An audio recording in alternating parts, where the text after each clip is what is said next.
programme. Our first webinar is going to be about medical conditions in pregnancy and the role of the obstetric physician. I am Rachelle Mahapatra. I'm one of the partners at Irwin Mitchell working in the medical negligence team, and I'm pleased to be joined by Charlotte Frise, who is an obstetric physician. We will be today taking questions at the end of the webinar, and thank you to all of you who have pre-submitted questions. If you would like to submit some additional questions, then please could you put them into the Q&A function on your screen, and we will try to answer them at the end of the webinar. When you submit your question, if you could put your email, if we don't get time, then we will write to you after the event. We will also be recording the event, and the recording will be sent to you afterwards. And towards the end of the session, we will be sending a feedback link out, and we would be really grateful if you could complete that, giving any ideas of future webinars so that we can look at those topics in the future. I'd also like to tell you that our next webinar in this series is on the 28th of November, and it will be a webinar chaired by Professor Bob Freeman on preventing injuries in childbirth, and there will be some more information being circulated later to you all. So I'm pleased to be joined today by Charlotte Frise. She is an consultant obstetric physician at the Queen Charlotte and Chelsea Hospital, but she's also the lead consultant obstetric physician for the North West London Maternal Medicine Network. She has many roles and a very impressive CV, but it also includes being involved as a designer for the Green Top Guide for the Royal College of Obstetricians and Gynecologists, and she also advises for Embrace. So I'd like to now hand over, please, to Charlotte.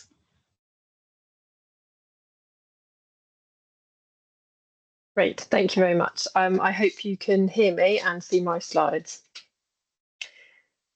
So thank you very much for the invitation to talk to you today. If quite a lot of what was just said as part of my introduction sounds unfamiliar, I hope that the next 40 minutes are particularly enlightening and help explain what an obstetric physician is, my role, and how I fit into the wider picture of maternity care in the UK in the years going forwards. So before I even begin, I am very much a full-time NHS consultant. I do a little bit of private practice as well. I'm relatively new to working as an expert witness, but this is a very natural progression for me from several years now, working as a case assessor and providing an independent opinion on for Embrace cases, but also for events requiring MNSI investigation. So I'm going to start by just talking a little bit about terminology. So I am absolutely not an obstetrician. I would not be a person of choice to deliver your or your relatives' future children, but I would know who to call because I work very closely with them. Now, even the term obstetric physician can be potentially confusing because in some countries outside the UK, physician is a term used to refer to all doctors. But in the UK, physician refers to those who do more medical specialties.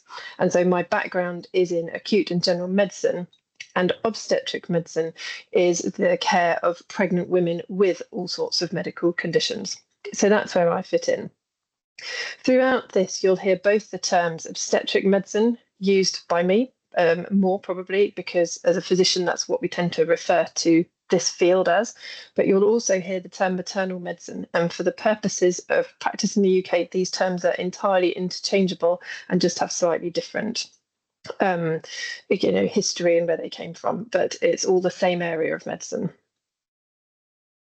So in the next 40 minutes or so, I'm going to talk to you a little bit about the changing landscape of pregnant women in the UK, how we train doctors to look after this particular group of women, and what the current nationally available data shows. And then I'm going to touch on maternal medicine networks and then move to some examples of cases, thinking about where difficult events have happened and how the input of an obstetric physician may well complement that of an obstetrician. So if we talk about pregnant women in the UK, we know that the average age of a woman being pregnant is going up. And you will see that the trends from the 1970s, particularly the green line here from over 30, over 35 and over 40, have all shown a steady increase. Those of the lower age groups have shown a quite profound decrease over the same number of decades. Now, when we think about medical conditions, we know that as a kind of global population, perhaps we are not as healthy as we were before. One of the markers of that you can use as a sort of surrogate marker is obesity. And if we look at obesity rates this is information from England, from National Health Survey data, you can see the rise of very significant obesity. This is not just everyone with a body mass index of over 30. This is very significant obesity over the BMI of over 40. So you can see that over time, that has just carried on increasing in both men and women. And when you combine that to look at pregnancy, you can see that as pregnant women get older, there are increasing numbers of women who fall into the overweight and obese categories. And with, therefore, age and obesity come other medical conditions called comorbidities. And therefore, our pregnant population is absolutely changing decade by decade in the UK. To add to the complexity of this is the exploding area of assisted reproductive techniques such as IVF. And if you look back just over a 30-year period now, you see that the proportion of IVF cycles being undertaken by women over 35, over 30, 8 plus and 40 is increasing year on year. Now, historically, IVF cycles have not been particularly successful in women over 40, but the use of particularly donor eggs has completely transformed the age profile of women thinking about IVF, undergoing it, and also becoming pregnant as a result. So if you look particularly at that lower bar of each line, you can see that from the age of 45 to 50, the birth rate is under 5%, probably about 3%, using the patient's own eggs. But that is transformed tenfold plus if they are using donor eggs, and the pregnancy rate is about 1 in 3. So you can see that this compounds the issues we see already of the changing population and demographic of women we are caring for.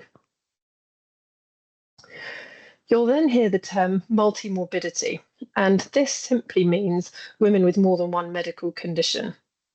And there are increasing national priorities that recognise that women are becoming more complicated, and we therefore need to make sure that those women with multiple problems are being cared for by the right people. And historically, you might have had a woman with several medical conditions, and she may well have had 5 different problems and seen five different clinicians. But what was lacking is a helicopter view of the input of those different clinicians and bringing her care all together. This is a slide taken from the Embrace report of last year, and they focused on one of their investigations focused on multimorbidity, and they really found that this was a common theme in women who sadly died during pregnancy or the postnatal period. They felt that they observed really patchy input from different specialty teams, but often patients with more than one problem fell in a gap between all of these different services. You know, each person thought the other team might have been doing something differently when actually nothing was happening. The nature of maternity care, even from a geographical perspective in a single hospital, is often that of a separate unit, geographically different to that of the emergency department, the medical wards, the intensive care unit. And so you can imagine that a woman with a number of medical problems might be seen physically in very different places. So why would the healthcare professionals overlap when they are physically removed from each other? They also felt that multimorbidity was really quite commonly overwhelming to each of the specialty teams involved. They weren't really able to have that helicopter overview. And when that problem list of diagnoses, reaches more than 2 or 3, that is not something that is very familiar to, for example, a junior obstetrician or even a general obstetrician who is used to seeing generally well women. With that issue, it was also compounded by the fact that actually women with lots of things going on tended to get perhaps a bit fed up. They would have lots of medical appointments. They might get slightly differing views from different groups of doctors. They might move from the care of a team who knew them really well before pregnancy, and they were a continuity for that patient, to a different a group of healthcare professionals whilst they were pregnant, who perhaps didn't know their condition as well and perhaps lost their trust. And so sometimes these women are labelled as difficult to engage with. I'm not sure that that is a completely fair assessment. I suspect they may well have been engaging, but the expectations of engagement were sometimes probably unreasonable. We do have some element of guidelines for multiple morbidity in non-pregnant individuals, but as you can imagine, this must be quite a hard guideline to write because of the huge spectrum of physical and mental health morbidity that this term encompasses. I think what I'd like to introduce to you is the idea that actually a physician is a very useful person for multimorbidity. So on a medical on-call in general or acute medicine, actually the average problem list of different medical conditions for the average patient that comes in is pretty significant. So actually we are very used to balancing the potentially conflicting issues that arise from multiple medical conditions. So I think indirectly and directly, the role of the physician in obstetrics is growing and will help with this group of women. Hopefully, many of you have seen these documents already. So one of them is the Ockenden report as an example of a recent maternity care investigation, and the other is the Embrace report. And a theme over the last few years, the yearly Embrace report and Ockenden and others, is recognising and describing the lack of really clear MDT, so multidisciplinary team planning for women with pre-existing illness and other things that might put them at risk of illness developing. And when they looked at specific cases, again, there really was an absence of somebody, of a lead clinician who was taking that overall responsibility for the care of a patient, because ultimately obstetric care is really sort of has evolved with a relatively straightforward pregnant woman in mind, though the systems perhaps that are in place are not well geared up for complex women requiring lots of intervention from different teams. And a frequent occurrence was that people were working in silos. So again, going back to the previous point, that people don't speak to each other. They don't sit in a joint clinic. Therefore, it's really hard to work closely with those healthcare professionals, all involved from different aspects, and provide that joined up care and a lack of potentially conflicting information. Because ultimately, we want to give the patient consistent, accurate, and detailed information. So how are we going to achieve this, and what do we do, bearing in mind the complexities of training doctors in the UK at the moment? This is a very basic graphical representation of the comfort zones of people who work in general obstetrics and people who work in medical specialties. Far outside the comfort zone of the majority of those people, I think everyone would agree, is the complex pregnant woman with a medical problem. And that is both a reflection of training and exposure, because actually people working in both of those very general specialties will see mainly non-pregnant individuals. An unwell pregnant woman with a medical problem is worrying but infrequent in day-to-day practice. If we now look at this graphical representation of medical training, you can see why perhaps the training has led to a reduction in exposure and experience for our groups of doctors coming through. So if we first look at the third line down, this is a representation of the 2 years, so Foundation 1 and 2, that a trainee obstetrician would do before entering purely obstetric training for their specialty trainee years 1 to 8. If we spoke to my colleagues who trained 20 years ago, what you'll find is they may well have done their house jobs, equivalent to F1 and junior doctor roles as a senior house officer, but they may well have spent extra time training. They may have done some emergency medicine, they may have done some acute medicine to build up complementary skills that stand them in good stead for working in obstetrics later. And many would undertake the membership of the Royal College of Physicians exams as part of that medical setting. That is not the case now. And it is very possible for a trainee entering obstetrics to have done minimal medicine and medicine attachments in those foundation year jobs. They may have had emergency department experience, they easily might not have. If we then look at the top line, thinking about physicians from a medical specialty perspective, a similar issue is there. So you do your 2-year foundation programme, you enter your medical training programme.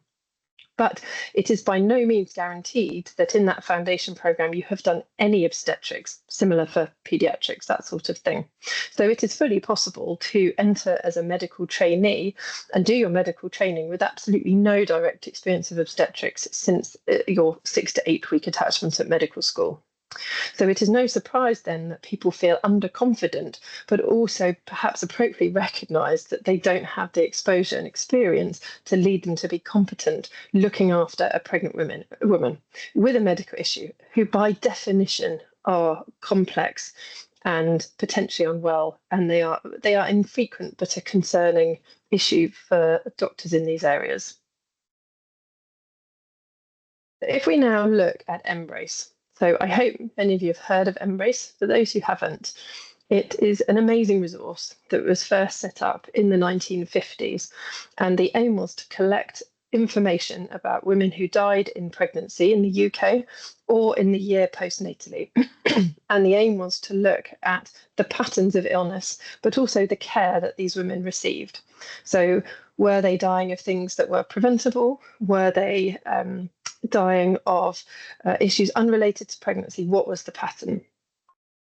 And each year they publish an infographic. And last year, this was the one which focused on really making sure that we were individualising care, but also not forgetting pregnant and breastfeeding women in research trials. We'll come back to the mention of maternal medicine networks as I explain a bit more about those shortly.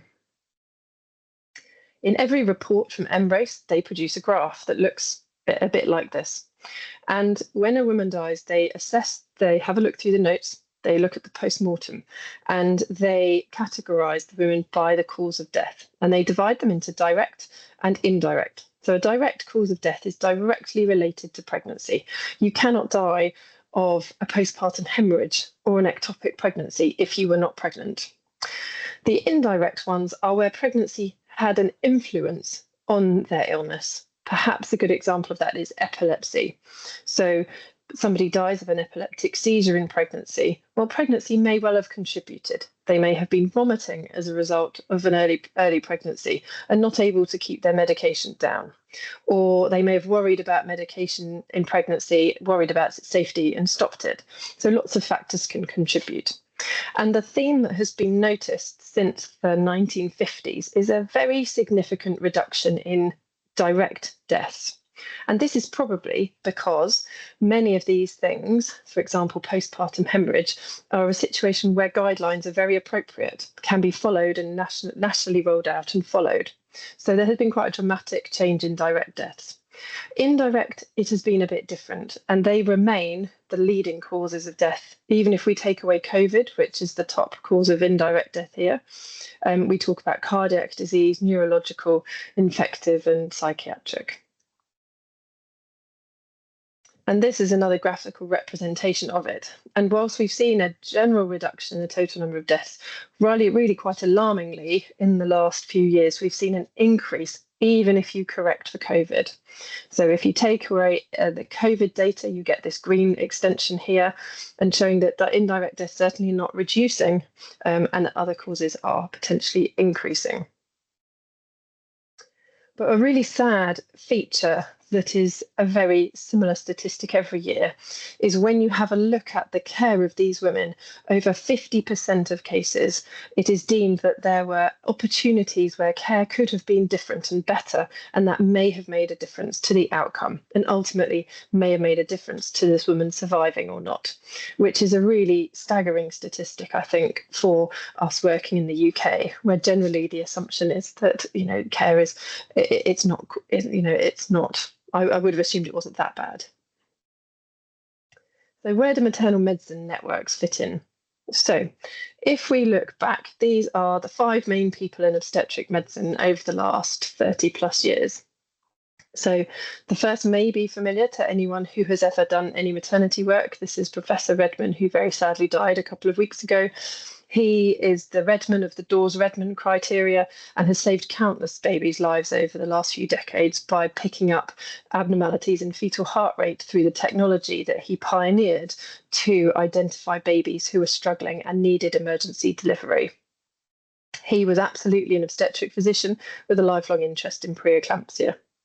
This is Professor Michael de Sweet, now retired, very much a physician and integral in training the next three people. Some of you who may have come across Professor Williams, he's worked as an obstetric physician in UCLH. Kathy Nelson-Piercy is a very public figure and very much proactive to training me, training others, and developing obstetric medicine across the UK. And this is Kath Williamson, again, one of the earlier trainees and doctors who trained in obstetric medicine, now worldwide a reputation for her amazing research in this area, particularly in liver disease in pregnancy. But those people were very restricted to big London centres. And Kathy Nelson-Piercy and others then worked with NHS England to say, this is not fair to women. There is a very great disparity in care, and we really need to address the care that women with medical issues get across England. So this first appeared in the NHS long-term plan, I want to say about 2015, and supporting the development of these maternal medicine networks. And the idea for this was that they would divide the whole of England into areas where every maternity unit was linked to a maternal medicine centre, defined by the presence of an obstetric physician. This was a national idea, nationally funded, but commissioned on a more local basis. And to add to the challenges of it, this was not only to focus on getting expert care to women whilst pregnant, but it was also to focus on pre-pregnancy care, so access to pregnancy planning and advice about medication alteration, that sort of thing, but also postnatally for women who developed issues in pregnancy that potentially have long-term, potentially lifelong health impact. And you could argue that actually those two parts are more important for the overall women's health across their lifespan than the actual care in pregnancy itself, all of which is still important though. And just to make it even more challenging, we added in appropriately the care of acute problems in pregnancy. So this is not just a woman with a medical problem like diabetes or high blood pressure coming to clinic for monitoring. It's making sure that we do better when a pregnant woman who's been previously well presents with symptoms to a medical team or the emergency department, and really working out how we can support them getting excellent expert care in the middle of a Friday night in a busy emergency department where a junior doctor who sees them but may not have had a lot of experience or training in this area. And really, a big part of this, as I've already hinted at, was equality of access to these services. So really improving it across the country, as well as maternity unit specific, making sure all maternity units knew about these services and were linked in. So this is a relatively inaccurate map, I have now discovered, of the different maternal medicine networks. And I work in North West London, where we have 6 centres. We have the main centre, which is Queen Charlotte's, and we have Chelsea, who is also a centre for 2 particular medical conditions. And you can see how my life actually is pretty straightforward. My area of England is very small, but look at the geographical challenge that my colleagues in the north of England, but also in the southwest face in achieving all of those aims, when geography for the woman, healthcare professional aside, makes accessing services a bit more difficult. And this is just showing you how the maternal medicine centres in London are unsurprisingly based in the bigger centres that are all very close together. Now, the aim of a maternal medicine centre, like the one in which I work, is absolutely not simply to identify complex patients and take them all away from the maternity units and look after them in a little bubble. That does not help the patient because often they will want to have their care closer to home. It's difficult for people to travel for miles to access that, and that can be very costly.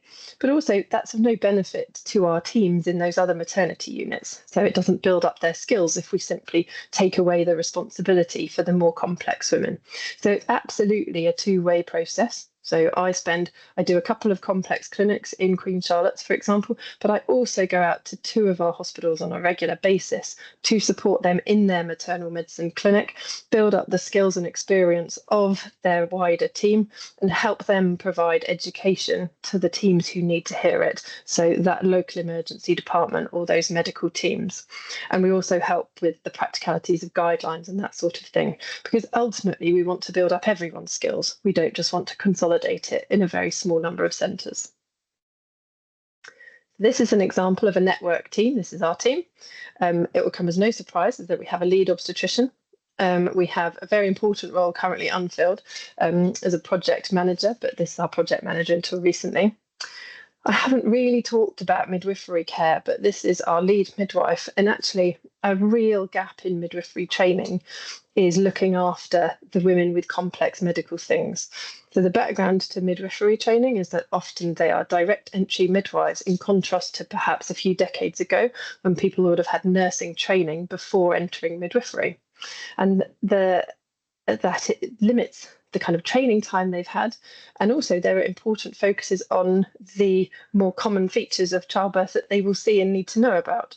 But as you can tell probably from this talk already, the field of women with complex medical conditions is vast.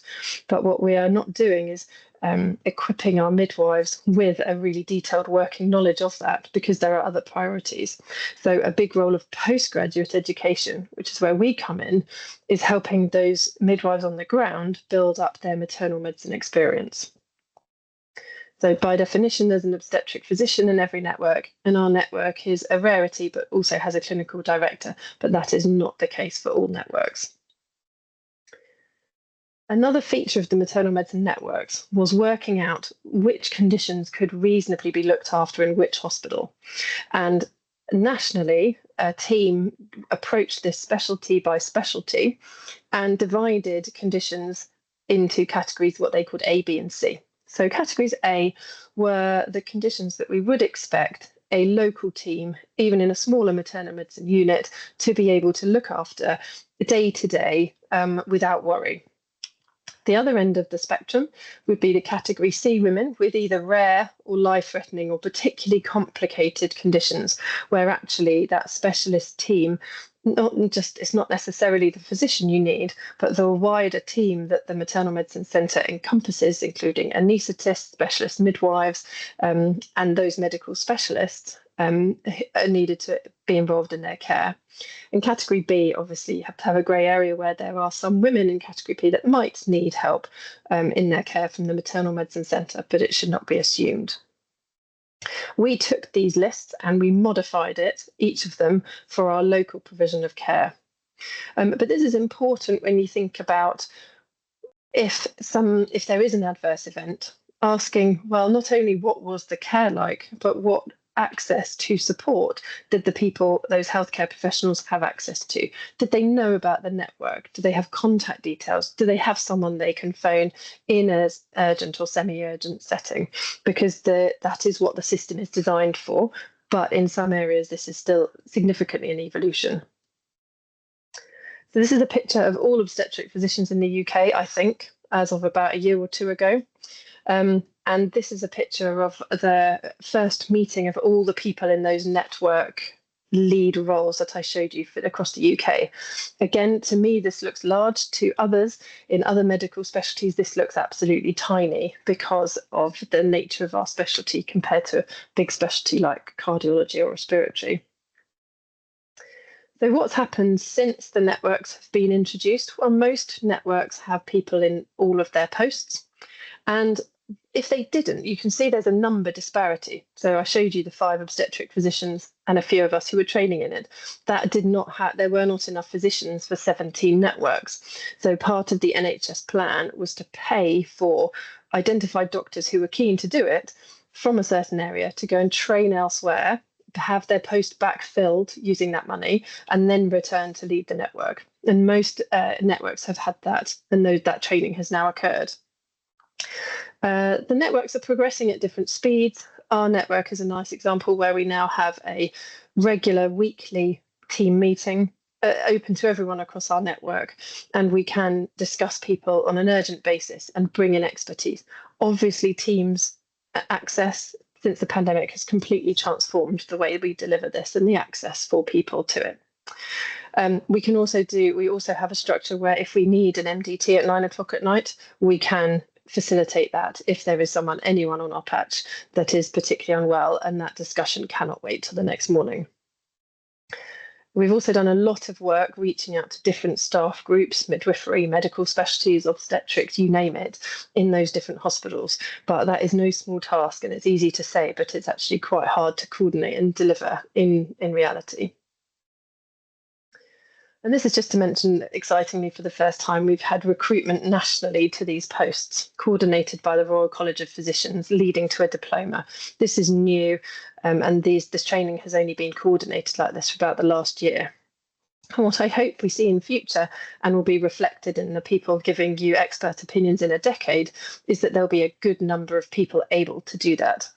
But we're not quite there yet, and a good number of people are still in their very initial stages of this training. But there is a big push to increase the numbers of obstetric physicians. The problem is I don't know whether this is the solution to the problem that we're seeing. So I really don't know, if I'm coming to talk to you in 10 years' time, what the rest of this curve will show.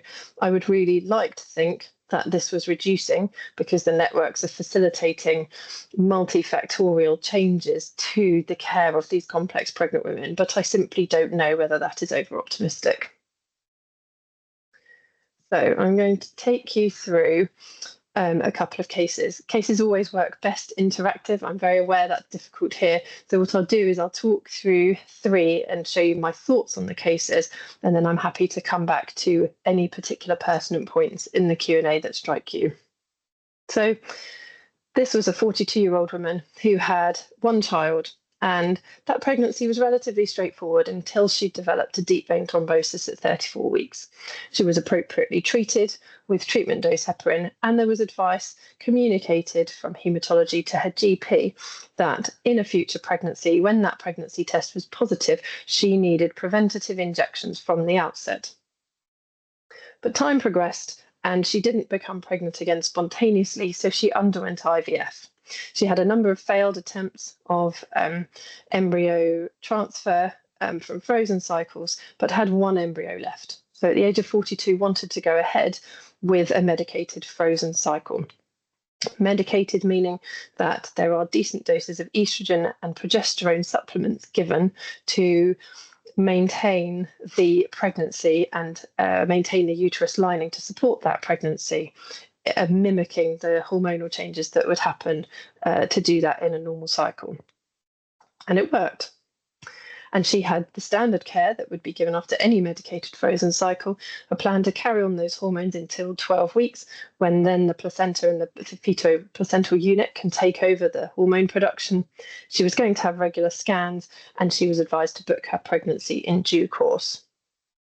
But shortly after that, she develops a very significant headache. She presents to the emergency department, but gets very rapidly worse, causing great concern to the people looking after her.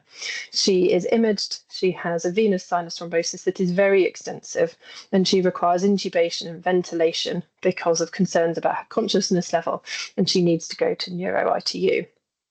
Very sadly, she has to stop those other hormones because of the contributory factor of those to her thrombosis, and therefore, but sort of invariably, the pregnancy is lost. So she miscarries because of the lack of ongoing hormonal support. So if we look back and think about how this has happened, well, she did have mention of what she should do in a pregnancy setting, but it was really buried from communication at that time of that pregnancy. And there was no mention of IVF. That wasn't on the radar when that first conversation happened. And it is fully possible for a woman to have fertility care and treatment, potentially also clearly if they go abroad, without minimal knowledge or input from their GP in the UK. The systems are very differently organised. And so it's perhaps no surprise to us that that message that was communicated years before about the preventative injections did not translate into the fertility unit knowing about it and advising to do that. There's also an issue with very early pregnancy care that the GP may not know they're pregnant, they haven't booked with a midwife, and they're under the fertility unit. So who is responsible, who has the duty of care to ensure this is addressed in that very early period? There's then the question of, well, how do physicians work with standalone private fertility treatment providing organisations? It's not a natural association. Physicians are not trained. If I had not been working in this field, it is perfectly possible not to have had any reproductive medicine or fertility teaching since I had been at medical school. This is not a natural part of any medical specialty training. And then, as in many cases, we have to think about communication and then how, and so much of the issues come down to communication, don't they? So where was that advice put? How was it communicated? And how do we overcome the barriers to easy communication between discrete, different healthcare providers? The second case is a 34-year-old woman who had an absolutely straightforward pregnancy, but there were concerns about her fetal growth towards the end of pregnancy, so she was booked for an induction at 39 weeks. When she was being induced, they noticed that her blood pressure was a bit higher than it had been before, and there was some protein in her urine. The ALT is a blood test measuring liver function, and that normal range is up to about 40 in non-pregnant people. It's a slightly lower upper limit of normal, maybe 35 to 40 in pregnancy. So 60 is abnormal and would make me take notice, but is not immediately a huge concern to me. Her induction was successful. Her baby was born, but quite shortly afterwards, when moving from her bed, the mother became very pale and hypotensive, and the term peri-arrest would be appropriate. And she had a very prolonged period of near circulatory collapse. She was hypotensive, she was bradycardic, and they just couldn't oxygenate her sufficiently, and her saturation measurements, however inaccurate, were due to the restrictions of those measurements in somebody who's very hypotensive, were still very low. She was stabilised after a significant length of time and taken to ITU. Now, while she did survive, she had a significant neurological injury, and the questions about how that all came about. So the questions from a medical perspective are, did she have preeclampsia? Did she fulfill the diagnostic criteria for that? Did she have severe preeclampsia? Did she have HELP syndrome? And if her treatment and that had been thought about, would that collapse have been prevented? The question then is, well, did she have an amniotic fluid embolism? The difficulty with this diagnosis is that it's an unpredictable event. It's unheralded, it's unexpected, and there's nothing, yes, you can intervene and treat, and the consequences, there's nothing that you could have done that prevented that from happening. And what I've noticed, I hope it's not too controversial to say, is that this has been I have noticed a number of cases now where I've been asked for an opinion, and it feels like this diagnosis is made very quickly. And actually, when you go through things in detail, there were things that could have been done differently, and the AFE was not necessarily the only potential diagnosis. And then the question is, well, if a network exists in that location at that time, should they have been asked for support? If so, when? And not necessarily when she's in that state of cardiovascular collapse, but afterwards to think about diagnosis and treatment. So the third case is that of a 30-year-old woman. She had had the first completely straightforward pregnancy, and very recently had a straightforward second pregnancy. She'd had an uncomplicated vaginal delivery. Her BMI was a bit raised at booking. 3 weeks after delivery, she contacted her GP. It was in the middle of the pandemic, and said, "I'm breathless." And the GP saw her face to face within an hour, said, "I think you have a PE," and sent her to the ambulatory unit. The person seeing her communicated that it might be a PE. She needed imaging, and not to pay much attention to the D-dimer value, because it can be inaccurate in the number of weeks after pregnancy.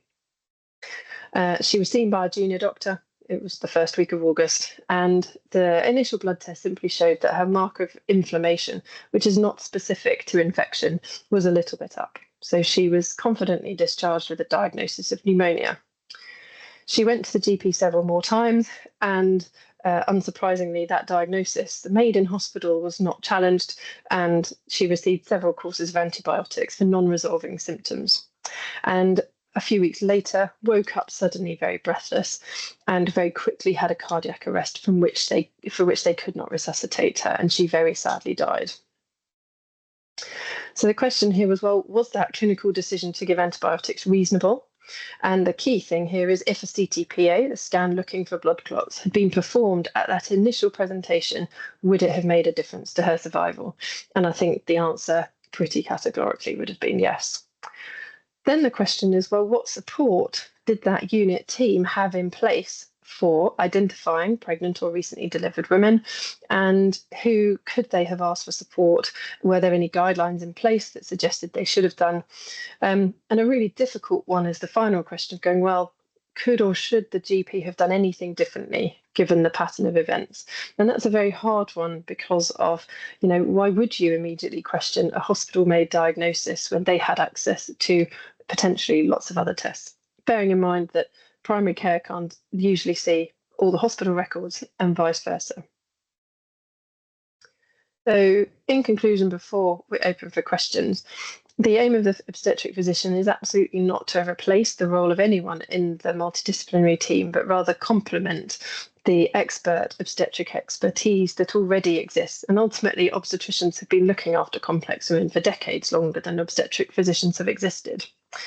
But I hope I've convinced you that changes both to the training of our doctors in the UK as well as the pregnant women in the UK means that the gap for a physician to fill is becoming wider, and therefore it's becoming essential that this role is developed. And ultimately, I think that us as a group of obstetric physicians are in a good place to help with the very specific nuances of care and the questions that come up in complex women with multi-system issues. And at that point, I'm very happy to stop and take any questions that have come up. Thank you very much, Charlotte. Just showing the importance for safety of having that joined up approach.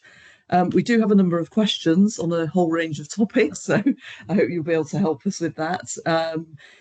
With the first one really is there actually an aspect of mental health support that should be given as well, sitting alongside the medical side? Because obviously these are very high risk pregnancies sometimes, and actually the anxiety for the mother must be a factor in there. Goodness, a very good question. From the point of view of mental health, even if people don't enter pregnancy with a known diagnosis, there are so many reasons why pregnant women are so vulnerable. And having a high-risk pregnancy, particularly when they haven't realised or anticipated that their pregnancy would be high risk, makes them very vulnerable to mental health problems. The issue with mental health care provision is that it is separately organised to that of routine obstetric care. So using our local area as an example, the perinatal mental health support is postcode based. So it absolutely depends on where in our patch the woman lives as to exactly which team she can access. The records are organised separately to the hospital records, so they cannot see anything we do, and vice versa. So it relies on even more kind of high level communication in a timely way to working out who you need to talk to. That isn't necessarily the case geographically. In my previous trust, we actually had a psychological medicine, so a psychiatry trained consultant who had recognised time for maternity patients. So would come to the perinatal mental health clinic and was a very good bridge between specialties. And that was, a standard to which I would hope that other that we aspire to, but I can imagine that it's quite hard to deliver given the very different kind of way the care is mapped. But we are very much aware of that, trying to work out how to negotiate this, getting to know the people who are in those perinatal mental health teams. But it is not the easiest thing to join all of these issues up. Thanks very much. You talked a lot in your talk about obviously the maternal medicine networks, and obviously some parts of the country are not so well served as maybe where you are in London. To what extent do people in GP practices, primary care settings, are they aware about these networks?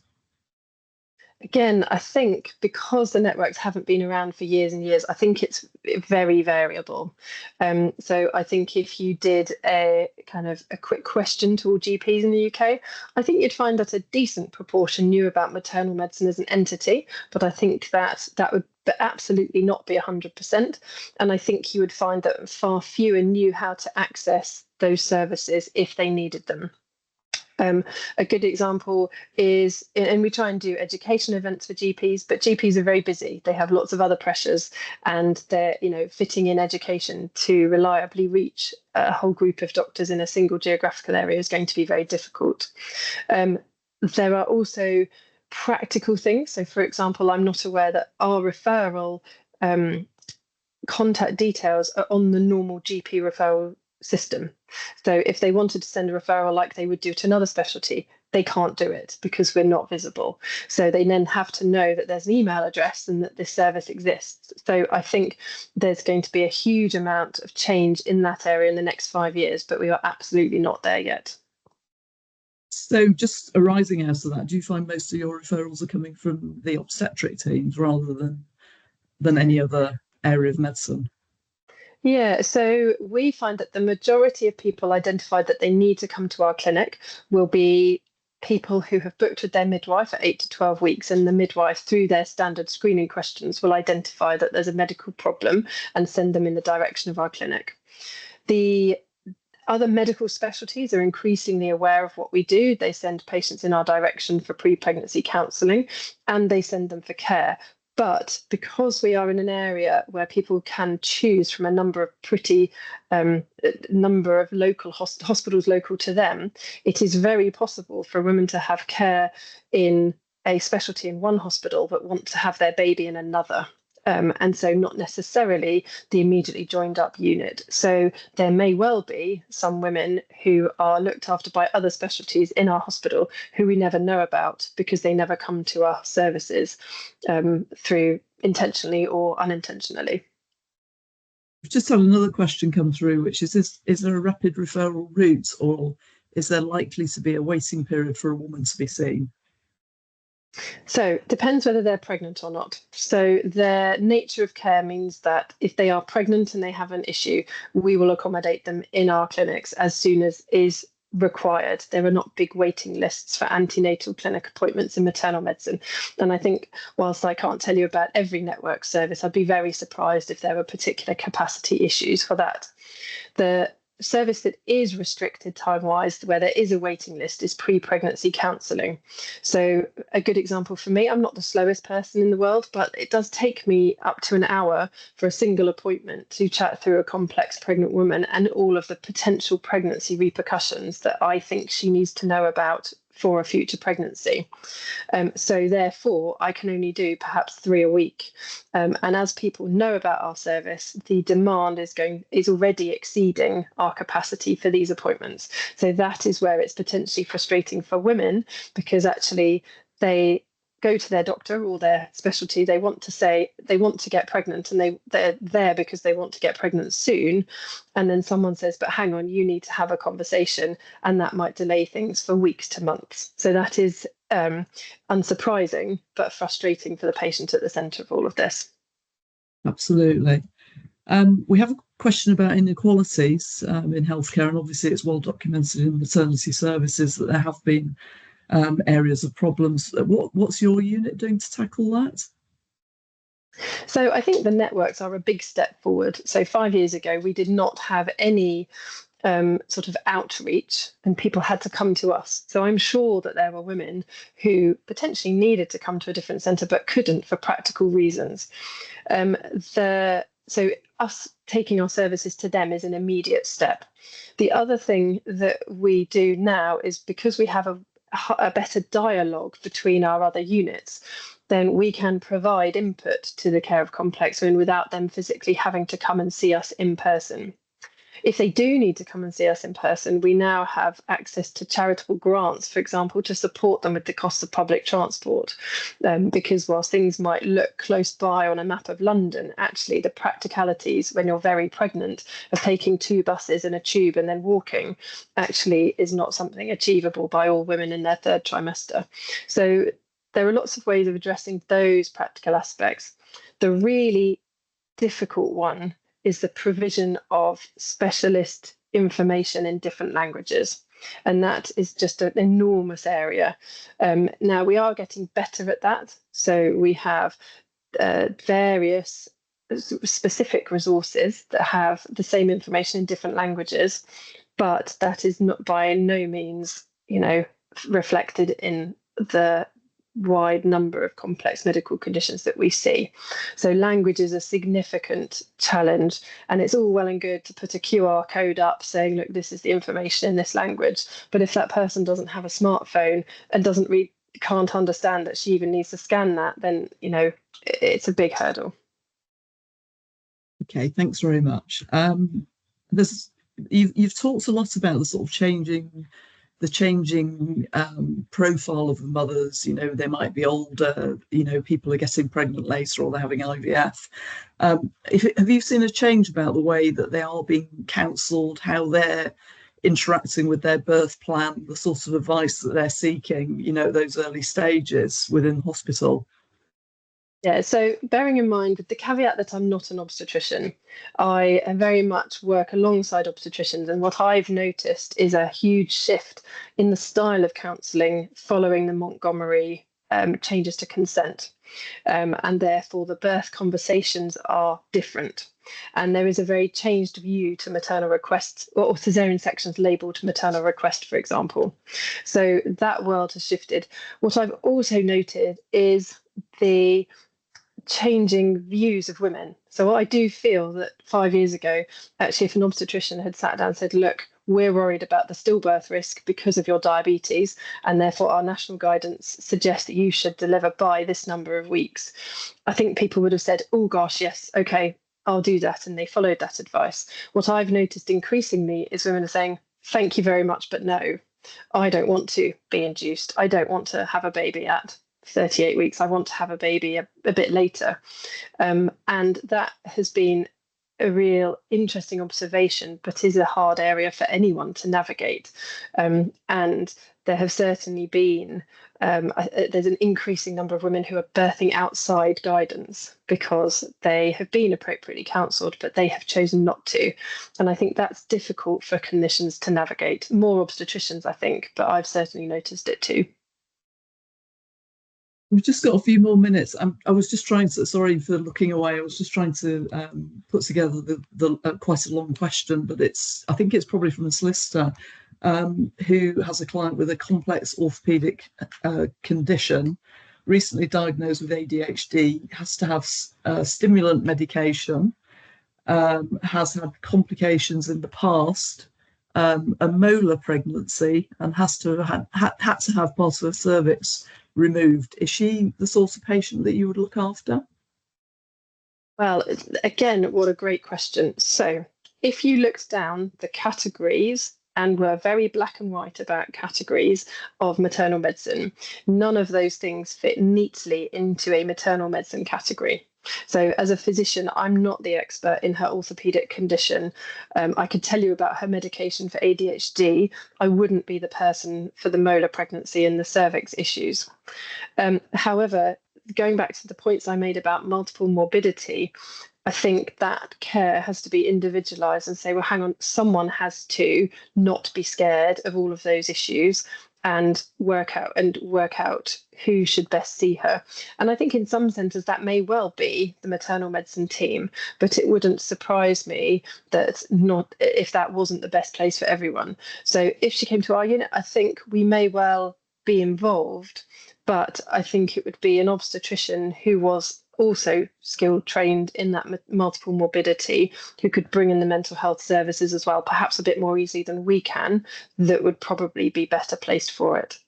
But I guess this is the perfect example of not trying to categorize women. It's the gaps people fall in, isn't it? You know, she doesn't neatly fit in the care of any one particular team. So what we have to do is work out who needs to be involved and best coordinate that, rather than just going, no, it's not our service, or no, it's not this service.